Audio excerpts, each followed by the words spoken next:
നമസ്കാരം. മലയാളി വാർത്ത ആനുകാലികത്തിലേക്ക് സ്വാഗതം. നമസ്കാരം. നമ്മൾ കഴിഞ്ഞ ദിവസം പറഞ്ഞിരുന്നു പിണറായി വിജയനെ ചോദ്യം ചെയ്യുന്നതിലേക്കൊക്കെ കടക്കും എന്ന് പറഞ്ഞിരുന്നു. പക്ഷേ ശരവേഗത്തിലുള്ള നീക്കം ഇഡിയുടെ ഭാഗത്ത് നിന്ന് ഉണ്ടാകുന്നു എന്നുള്ള ചില വിവരങ്ങൾ, അതായത് പിണറായിയെ ചോദ്യം ചെയ്യലിന് വിളിപ്പിക്കുന്ന നടപടികളിലേക്ക് കടക്കുന്നു എന്നുള്ള ചില വിവരങ്ങൾ പുറത്തു വരുമ്പോൾ കേരളത്തിൻ്റെ മുഖ്യമന്ത്രിയായി 10 വർഷം ഇരുന്ന ഒരാളാണ്. ആ സമയത്തൊന്നും പിണറായിയെ തൊടാൻ ഈ അന്വേഷണ ഏജൻസികൾക്കൊന്നും കഴിഞ്ഞില്ല. പക്ഷേ പ്രതിപക്ഷ നേതാവിൻ്റെ കസേരയിൽ ഇരിക്കുമ്പോൾ പിണറായി വിജയനിലേക്ക് തന്നെ ഇഡി എത്തുമ്പോൾ എന്നെ ഇന്ദ്രനും ചന്ദ്രനും ഒന്നും ഇന്ദ്രനെയും ചന്ദ്രനെയും ഭയമില്ല എന്ന് പറയുന്ന പിണറായിക്ക് ഇപ്പോൾ ഇഡിയെ ഭയക്കേണ്ട ഒരു സാഹചര്യമാണ് വന്നിരിക്കുന്നത്. അത്ര നിസ്സാരമാണോ ഇനി അങ്ങോട്ടുള്ള പിണറായി വിജയൻ്റെ നാളുകൾ?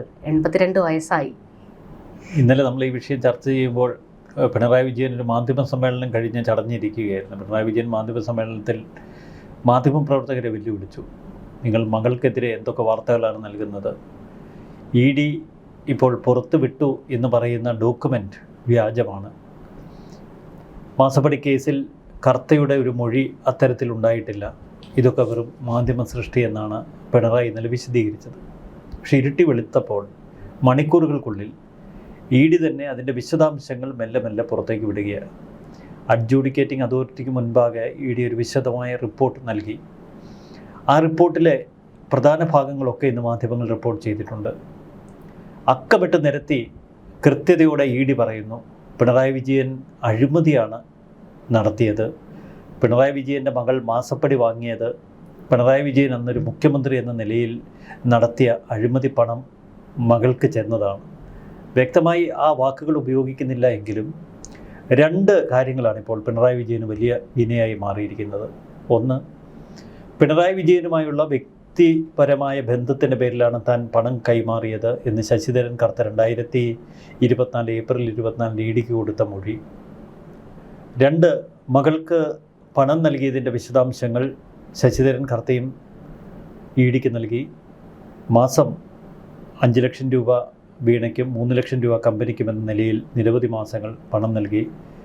എക്സാലോജിക്കിന് മറ്റ് ചില പണമിടപാടുകളിലൂടെ പണം എത്തിച്ചു.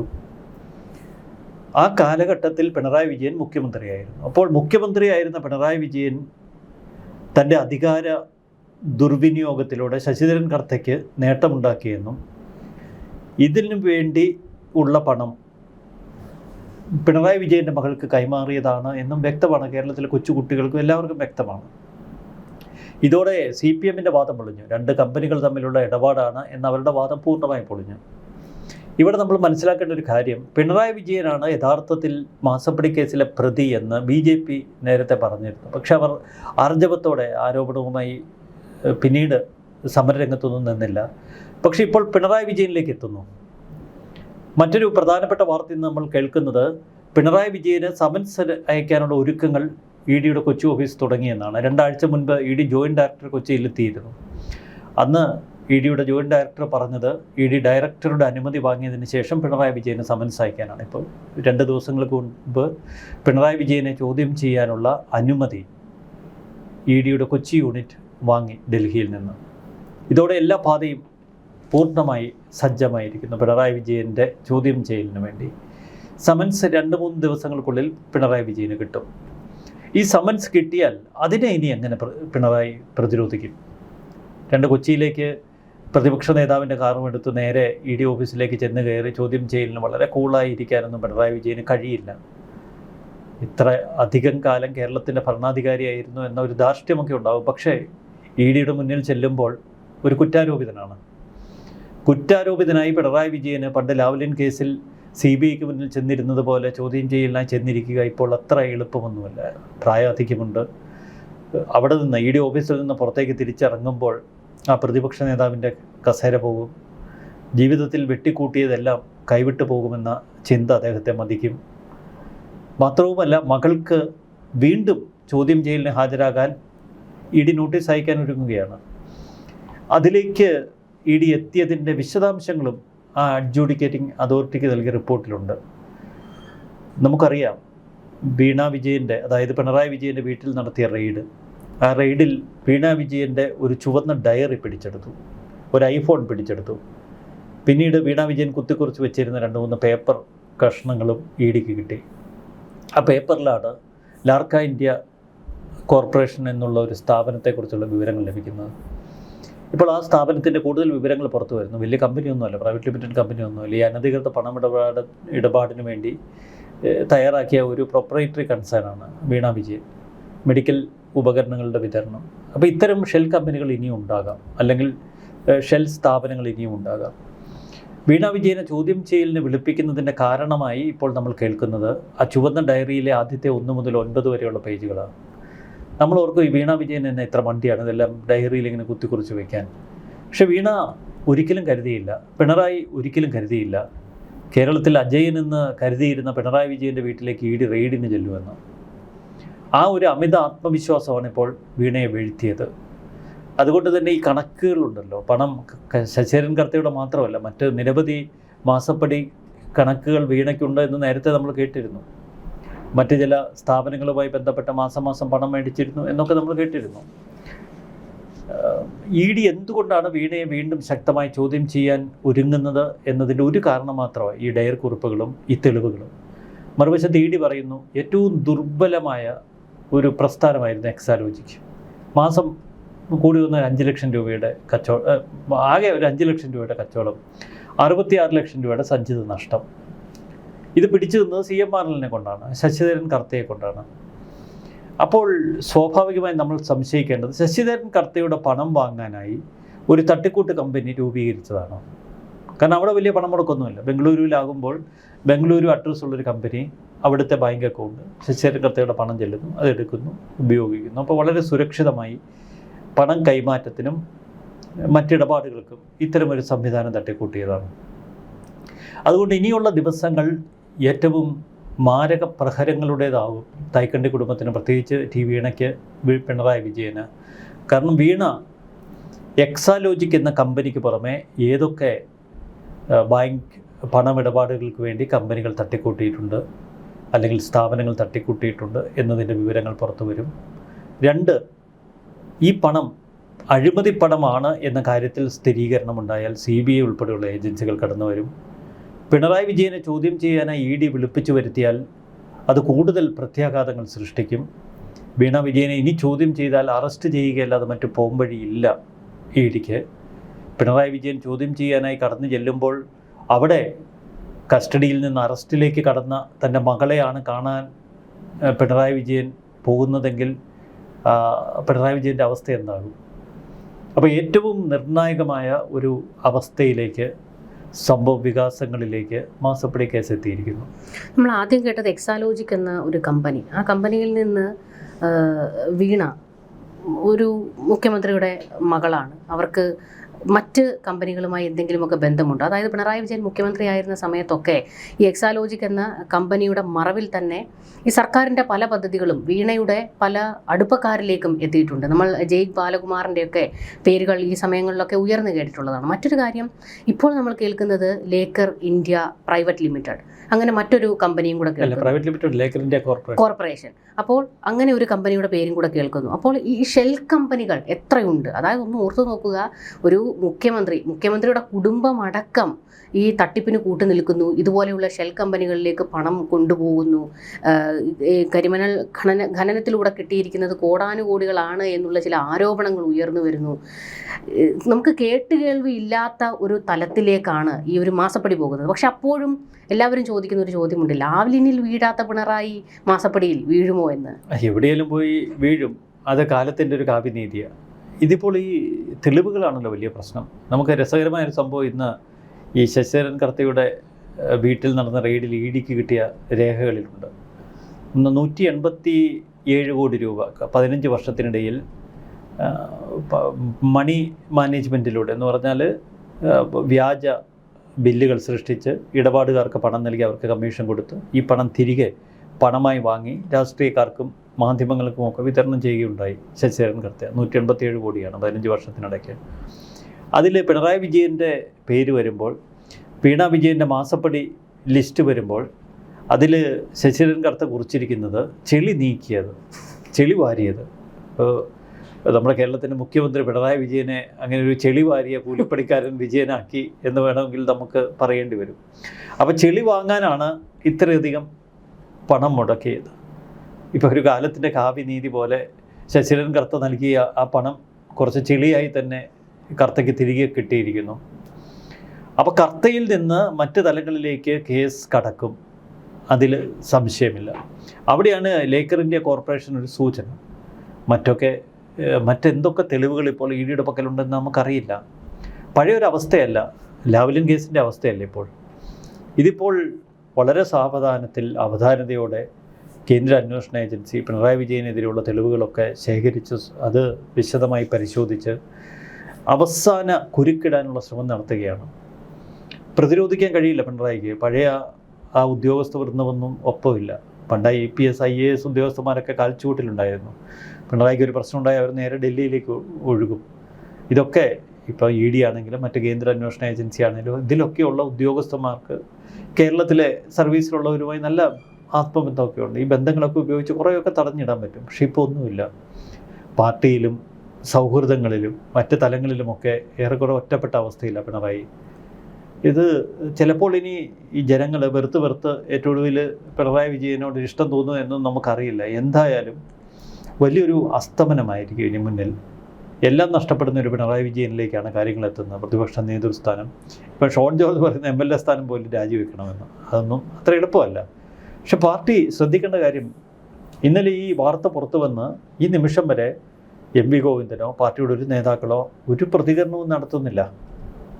ആകെ തന്നെ പ്രതിരോധിക്കാൻ ഇറങ്ങിയത് ഇന്നലെ പിണറായി വിജയനാണ്. അതും ചീറ്റി പണ്ടാരം തുടങ്ങി. ഇന്നിതാ മലവെള്ളപ്പാച്ചിൽ പോലെ തെളിവുകൾ അങ്ങ് പുറത്തേക്ക് ഇട്ട് കൊടുത്തു. മിണ്ടാട്ടമില്ല. ഇന്നിപ്പോൾ ഇതുവരെയും വാർത്താ സമ്മേളനമൊന്നുമില്ല. കാര്യങ്ങൾ ഒട്ടും പിണറായിക്ക് ഭദ്രമല്ല. ഇവിടെ ഈ വാർത്താ സമ്മേളനത്തിൻ്റെ കാര്യം പറയുമ്പോൾ അവിടെ നമ്മൾ ശ്രദ്ധിക്കേണ്ട ഒരു കാര്യമുണ്ട്. കഴിഞ്ഞ 10 വർഷക്കാലത്ത് മുഖ്യമന്ത്രിയായിരുന്ന സമയത്തൊക്കെ എന്തെങ്കിലും ആരോപണം പിണറായിക്കെതിരെയോ മകൾക്കെതിരെയോ ഒക്കെ വരുന്ന സമയത്തൊന്നും ഒരു വാർത്താ സമ്മേളനത്തിന് ഇറങ്ങി പുറപ്പെടുന്ന പിണറായിയെ നമ്മൾ കണ്ടിട്ടില്ല. ആരോപണങ്ങൾ വരുമ്പോൾ മാധ്യമങ്ങൾ എന്തെങ്കിലും ഒരു ചോദ്യം ചോദിക്കാൻ ചെല്ലുമ്പോൾ തന്നെ കടക്ക് പുറത്തു നിന്നത് ഒരു സമീപനമായിരുന്നു. പക്ഷേ കഴിഞ്ഞ ഒരു ദിവസം ഈ ആരോപണം വന്നു, ശശിധരൻ കർത്തയുടെ മൊഴി വന്നു, തൊട്ടടുത്ത സെക്കൻഡിൽ ഒരു വാർത്താ സമ്മേളനമാണ്. ഞെട്ടിപ്പോയി കേരളം മുഴുവൻ. അല്ലല്ല, പിണറായിയുടെ ഒരു വിചാരമുണ്ട്. പിണറായിയുടെ ഒരു പ്രതിരോധ തന്ത്രങ്ങൾ കൊണ്ട്, പ്രതിരോധ ശക്തി കൊണ്ട് ED ഒക്കെ തടഞ്ഞു നിർത്താവുന്നത്. കാരണം ഇതുവരെ പാർട്ടിയെ കാട്ടി അവരെ പേടിപ്പിച്ചത്. പാർട്ടി അണികൾ ഇറങ്ങാൻ കത്തിക്കുന്നൊക്കെ പറഞ്ഞ് ഇതെല്ലാം ഉദ്യോഗസ്ഥരാണ്, മനുഷ്യരാണ്. നമ്മൾ ED CBI എന്നൊക്കെ പറയുമ്പോഴും ഇപ്പോൾ കേരളത്തിലെ മലയാളികളായിട്ടുള്ള ഒത്തിരി ഉദ്യോഗസ്ഥരൊക്കെയാണ്. കേരളത്തിലൊക്കെയുള്ള ടീം എന്ന് പറഞ്ഞാൽ മലയാളികളാണ്. അവരെ സംബന്ധിച്ച് അവർക്ക് അവരുടെ നാട്, അവരുടെ വീട്, കേരളത്തിലെ അവരുടെ ജീവിതം, മക്കളൊക്കെ ഇവിടുത്തെ സ്കൂളുകളിലെ കോളേജുകളിൽ പഠിക്കുന്നതായിരിക്കാം, ബന്ധുക്കൾ. അപ്പോൾ അവർക്കൊക്കെ പലവിധ ബുദ്ധിമുട്ടുകൾ ഉണ്ടാക്കാൻ ഈ പാർട്ടിക്ക് കഴിയും. അതുകൊണ്ട് ഏണി പിടിക്കണ്ട എന്ന് കരുതി ഇതൊക്കെ പരമാവധി തട്ടിമുട്ടി അങ്ങ് മാറ്റി നിർത്തും. അല്ലെങ്കിൽ വലിയൊരു ഷോക്ക് പിണറായിയെ പോലൊരാൾക്ക് കൊടുക്കില്ല. ഇതിപ്പോൾ ED അങ്ങോട്ട് ചെന്ന് പോയിച്ച് പ്രകോപിപ്പിച്ച് നിൽക്കുകയാണ് ആ വാഹന ആക്രമണത്തിലൂടെ. EDക്ക് കലിപ്പുണ്ടാവും സ്വാഭാവികമായിട്ട്. രണ്ട്, ED ഇനി പിന്നോട്ട് പിന്മാറിയാൽ അത് കേന്ദ്ര അന്വേഷണ ഏജൻസിയെ സംബന്ധിച്ച് വലിയ നാണക്കേട്ടുണ്ടാക്കും. അറ്റപ്പറ്റ NDA ഇവിടെ ഒന്ന് പച്ച പിടിക്കാൻ നോക്കുകയാണ്. ആകെയുള്ള പ്രതീക്ഷ സത്യസന്ധമായി കേന്ദ്ര അന്വേഷണ ഏജൻസികളുടെ അന്വേഷണം മാത്രമേ ഉള്ളൂ. അതിൽ വെള്ളം ചേർത്താൽ അവരും തകരും. ഇപ്പോൾ കാര്യങ്ങൾ ഒട്ടും ഭദ്രമല്ല പിണറായിക്ക്. പഴയ ഒരു മട്ടും മാതിരിയും ഒന്നും ഇവിടെ കാട്ടിയിട്ട് ഒരു കാര്യവുമില്ല, പണി കിട്ടും. പിണറായിയെ സംബന്ധിച്ചിടത്തോളം ഇനി എന്താണ് എന്നുള്ളൊരു ചോദ്യമുണ്ട്. കാരണം നമുക്കറിയാം അങ്ങനെ ഒന്നും മെരുങ്ങുന്ന ഒരു പിണറായിയെ നമുക്ക് കാണാൻ കഴിഞ്ഞിട്ടില്ല. പക്ഷേ ഈ തെരഞ്ഞെടുപ്പ് തോൽവിയോടുകൂടി ഒന്ന് മെരുങ്ങേണ്ടി വന്നെങ്കിലും ഒരു ശൈലിയിലൊക്കെ ഒരു മാറ്റം കൊണ്ടുവരാൻ ശ്രമിച്ചിട്ടുണ്ടെങ്കിൽ ഇപ്പോഴും ധാർഷ്ട്യത്തിനൊന്നും കുറവില്ല. അങ്ങനെ ഈ പറയുന്ന EDയുടെ കൊച്ചി ഓഫീസിൽ ചെന്ന് അവിടെ പോയി ഒരു കുഞ്ഞു കുട്ടിയെ പോലെ അവർ പറയുന്നത് അനുസരിച്ച് ഇരുന്ന് അവർ ചോദിക്കുന്ന ചോദ്യങ്ങൾക്കൊക്കെ മറുപടി പറയുന്ന ഒരു പിണറായിയെ നമുക്ക് അങ്ങനെ കാണാൻ കഴിയുമോ?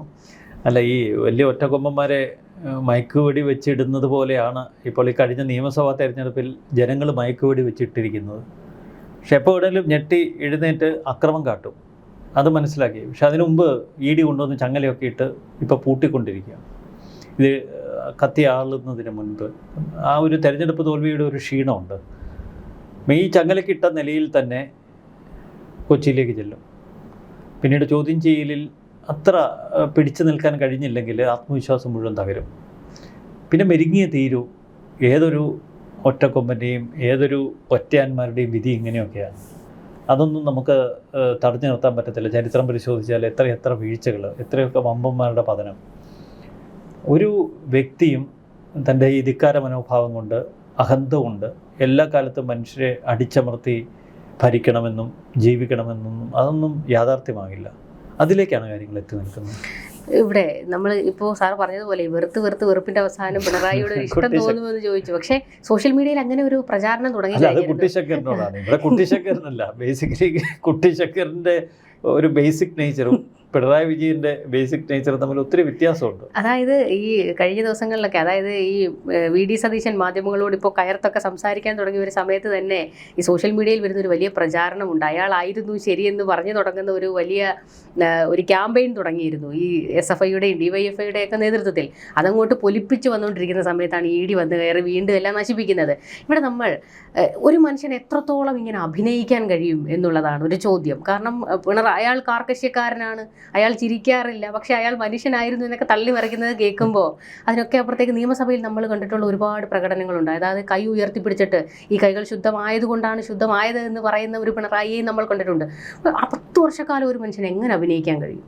അല്ല, ഈ പിണറായി വിജയൻ്റെ ഏറ്റവും വലിയൊരു പ്രശ്നം അതൊരു നാച്ചുറൽ ജീവിതവും നാച്ചുറൽ ഭാവവുമാണോ എന്നുള്ളൊരു സംശയം നമുക്ക് ആ മുഖത്ത് നോക്കുമ്പോൾ ഉണ്ടാകും. വളരെ കാലം ഒരു ജനതയെ മുഴുവൻ അഭിനയിച്ച് പറ്റിക്കുകയാണ് എന്ന് സംശയം തോന്നാം. കാരണം പിണറായി വിജയൻ്റെ മുഖത്തെ ഭാവം, ജനങ്ങളോട് സംസാരിക്കപ്പെടുത്തിയ ഒരു ആക്ഷൻ, അച്യുതാനന്ദനൊക്കെ വളരെ ശുദ്ധാത്മാവിനെ പോലെ പെരുമാറുന്നത്. ചിലപ്പോൾ പൊട്ടിത്തെറിക്കും, പൊട്ടിക്കരയും, പൊട്ടിച്ചിരിക്കും, അങ്ങനത്തെ ഒരു പ്രകൃതക്കാരനാണ്. പക്ഷേ പിണറായി വിജയൻ്റെ ഉള്ളിൽ എന്താണെന്ന് നമുക്ക് എങ്ങനെ തുറന്നു നോക്കിയാലും മനസ്സിലാവില്ല. പക്ഷെ ഇങ്ങനെയൊക്കെയുള്ള ആളുകൾ എവിടെയെങ്കിലുമൊക്കെ വെച്ച് ഇതെല്ലാം ഒന്ന് പൊട്ടിച്ചിതറും. പിണറായി വിജയൻ്റെ ആ ഒരു അസൽ പിണറായി ആര് എന്നുള്ളൊരു ചോദ്യം അത് കേരളത്തിന് തിരിച്ചറിയാൻ കഴിയുമെന്ന് തോന്നുന്നില്ല. ഈ UDFനും സതീശനും ഒക്കെ എന്ത് ചെയ്താലും അതിൻ്റെ ആനുകൂല്യമൊന്നും ഇനി പിണറായിക്ക് കിട്ടാൻ പോകുന്നില്ല. പിണറായി ആരായിരുന്നു എന്ന് കേരളത്തിലെ ജനങ്ങൾ കഴിഞ്ഞ ഒരു 10 വർഷമായിട്ട് ചർച്ച ചെയ്തുകൊണ്ടിരിക്കുക. പുതിയ സർക്കാർ അധികാരത്തിലെത്തിയിട്ടും അവർക്കെതിരെ വിമർശിക്കാൻ ഒരു സ്പേസ് ഇപ്പോഴും ഇല്ല. കാരണം ജനങ്ങൾ അത്രയേറെ വെറുത്തുപോയി. അതിൻ്റെ തുടർച്ചയായി ഇപ്പോൾ ED ഇങ്ങനെ വരുമ്പോൾ ഒരു ചെറിയ സന്തോഷം ആളുകൾക്ക്. ED ഇപ്പോൾ പിണറായി വീഴിക്കും എന്നൊക്കെയാണ് ആളുകളുടെ പ്രതീക്ഷ. അതിനൊരു സാധ്യതയുണ്ട്. ഇന്നലത്തെ വാർത്താ സമ്മേളനത്തിൽ പിണറായി ചോദിക്കുന്നുണ്ട്, നിങ്ങൾ എത്ര കൊല്ലമായിട്ട് എനിക്കെതിരെയും കുടുംബത്തിനെതിരെയും പറഞ്ഞുകൊണ്ടിരിക്കുന്നതാണ്, കമലയുടെ പേരിൽ കമ്പനിയുണ്ട്, നിങ്ങൾക്ക് അതിൻ്റെ പിന്നാലെ പോയി മടുത്തിട്ടാണോ പുതിയ കഥകൾ ഉണ്ടാക്കുന്നത്? അതായത് എല്ലാം മാധ്യമ സൃഷ്ടിയാണ്. പിണറായി നിയമസഭയിൽ ഇപ്പോൾ പ്രതിപക്ഷ നേതാവായിരിക്കുമ്പോൾ പോലും പ്രതിപക്ഷത്തിനെതിരെ വിമർശനം വരുമ്പോൾ പിണറായി പറയുന്നത് അതെല്ലാം മാധ്യമ സൃഷ്ടിയാണ്. അല്ല, ഈ വർഷം എത്ര കഴിഞ്ഞാലും നടക്കേണ്ടത് നടക്കും. നമുക്കറിയാം 12 വർഷത്തിന് ശേഷമാണ് ഒരു കേന്ദ്ര ക്യാബിനറ്റ് മന്ത്രി ഇന്നലെ രാജിവെച്ചത്. മോദി സർക്കാരിന് കീഴിൽ ഒരു ക്യാബിനറ്റ് മന്ത്രി രാജിവെക്കുന്നത് ഒരു ചരിത്രത്തിലാദ്യമാണ്. അതൊന്നും സംഭവിച്ചില്ലേ? ഇപ്പോൾ ചരിത്രം നമുക്ക് എല്ലാം കാട്ടിത്തരും.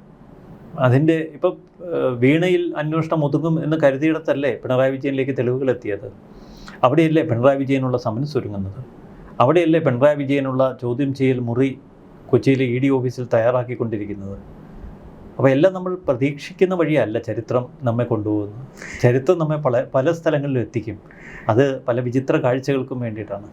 അവസാനമായി ചോദിക്കാനുള്ള ഒരു ചോദ്യമുണ്ട്. നമ്മളെപ്പോഴും പറയാറുണ്ട് പിണറായി വിജയന് മകളോടൊരു വൈകാരികമായ അടുപ്പമുള്ളൊരു മനുഷ്യനാണ് എന്ന് എപ്പോഴും പറയാറുണ്ട്. അത് ഈ സ്വപ്ന സുരേഷിനെ പോലെയുള്ളവരൊക്കെ പല ആവർത്തി പറഞ്ഞ് നമ്മൾ കേട്ടിട്ടുള്ളതുമാണ്. പക്ഷേ ഇപ്പോഴും ഒരു ചോദ്യമുണ്ട്, പിണറായി വിജയൻ മകളെയാണോ, മകൾ പിണറായി വിജയനെയാണോ കുടുക്കിയത്? ഈ മാസപ്പടിയുടെ മാസ്റ്റർ ബ്രെയിൻ പിണറായി വിജയനാണെന്ന് പറയുമ്പോൾ മകളുടെ പേരിൽ ഒരു കമ്പനി തുടങ്ങി തൻ്റെ ഏറ്റവും വലിയ സ്നേഹനിധിയായ മകളെ അതിലേക്ക് കൊണ്ട് കുരുക്കിയിട്ടത് പിണറായി ആണെന്ന് പറയേണ്ടി വരില്ലേ? അല്ലാതെ അച്ഛനും മോളിലും മോൾക്ക് അച്ഛനിലുമുള്ള ഒരു അമിത ആത്മവിശ്വാസമാണ്. ഈ മകള് പിണറായി കണ്ടിരിക്കുന്നത് എന്താ? 16 വർഷം പാർട്ടി സെക്രട്ടറിയായി ഏറ്റവും കരുത്തോടെ തന്നെ ചൂണ്ടുവിരൽ കേരളത്തെ നിർത്തിയ ഒരു അച്ഛനെയാണ്.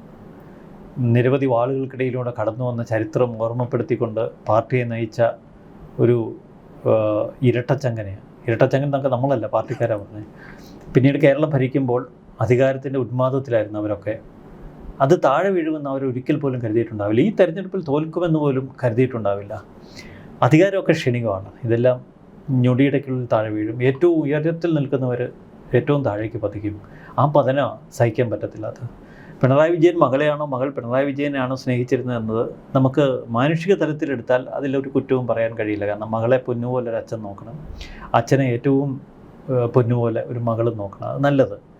പക്ഷെ മകളെ ഇത്തരം ഒരു കൊള്ളയ്ക്ക് കൂട്ട് നിർത്തുകയും മകൾ അച്ഛനുമായി ചേർന്ന് ഒരു കൊള്ളയ്ക്ക് ഒരുമിച്ച് നിൽക്കുകയും ചെയ്യുന്നത് കേരളത്തിൽ അത്ര കേട്ടുകേൾവിയില്ല. കാരണം ഇത്തരം കൊള്ളകളൊക്കെ മറ്റ് രാഷ്ട്രീയ നേതാക്കളും ഭരണാധികാരികളും ഒക്കെ ചെയ്യുന്നത് മറ്റൊരു കൂട്ടം ആളുകളുമായി ബന്ധപ്പെട്ട മകളെ അല്ലെങ്കിൽ കുടുംബത്തെ ഇതിൽ നിന്നൊക്കെ ബോധപൂർവ്വം അങ്ങ് മാറ്റി നിർത്തും. എന്തെങ്കിലും പണി കിട്ടിയാലും തന്നിൽ ഒതുങ്ങുമല്ലോ എന്ന് കരുതി.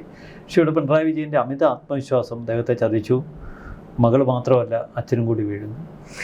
കേരളത്തിൻ്റെ ചരിത്രത്തിൽ ആദ്യമായിട്ടായിരിക്കും നമുക്ക് ഇങ്ങനെ ഒരു അച്ഛനെയും മകളെയും കാണാൻ കഴിയുന്നത്. എന്തായാലും ആദ്യം അച്ഛനാണോ അതോ മകൾക്കാണോ വിലങ്ങ് വീഴുക എന്നുള്ളതാണ് കേരളം ഉറ്റുനോക്കുന്നത്. ജനങ്ങൾ അത്രത്തോളം വെറുത്തു എന്ന് പറയുമ്പോൾ, കാരണം ഒരു ഏകാധിപതിയെ പോലെ കേരളം അടക്കി ഭരിക്കാം, എൻ്റെ കുടുംബത്തിൽ കൊണ്ടുപോയി പാർട്ടിയെ കെട്ടിയിടാം എന്നൊക്കെയുള്ളൊരു മനോഭാവത്തിൻ്റെ അന്ത്യമാണ് കേരളം കണ്ടുകൊണ്ടിരിക്കുന്നത്. നന്ദി, നമസ്കാരം.